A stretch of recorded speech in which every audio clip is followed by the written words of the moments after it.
Hi అందరికీ నమస్కారం.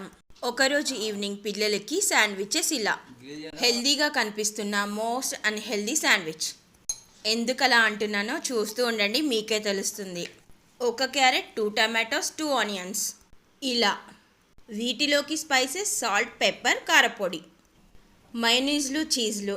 బాటిల్లో తెచ్చుకుంటే కాస్ట్లీ అని చెప్పి పౌచెస్లో తెచ్చుకుంటే అవి ఎప్పుడు వస్తాయో తెలీదు, ఎప్పుడు అయిపోతాయో కూడా తెలియనంత తొందరగా అయిపోతాయి.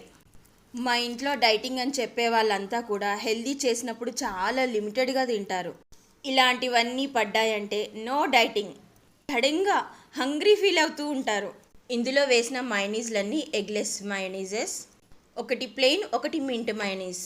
మీ ఇంట్లో కూడా డైటింగ్లో ఉన్నాము, తక్కువ చెయ్యి అని చెప్పుకుంటూ తీరా ప్రిపరేషన్ చేసే టైప్కు మంచిగా లాగిచ్చే వాళ్ళు ఉంటారా?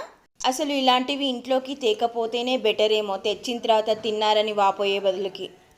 మీరు వీడియోలో ముందు చూసారు కదా, ఒక శాండ్విచ్ టోస్టెడ్ బ్రెడ్తో కనబడుతుంది, ఒకటి వితౌట్ టోస్ట్తో.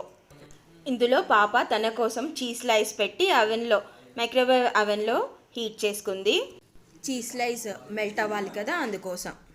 ఆ నీలి గగనాన మెరిసేటి ఓ దివ్యతారా, ఓ ప్రియతమా దయగనుమా.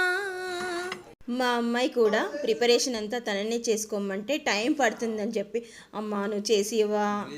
ఫస్ట్ నో చెప్పినా కూడా తర్వాత చెప్పాను, సగం పని నేను చేస్తాను, సగం పని నువ్వు చెయ్యు అంటూ వెజిటబుల్ కటింగ్ నేను చేసి ఇచ్చాను, మిగిలిందంతా తనే చేసుకుంది.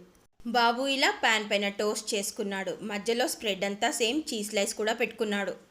ఇంటికి ఫ్రెండ్స్ వచ్చారు, వాళ్ళకి చేసిచ్చి మళ్ళీ నాకు కూడా చేసి ఇవ్వు నాన్న అంటే నాకు చేసిచ్చాడు.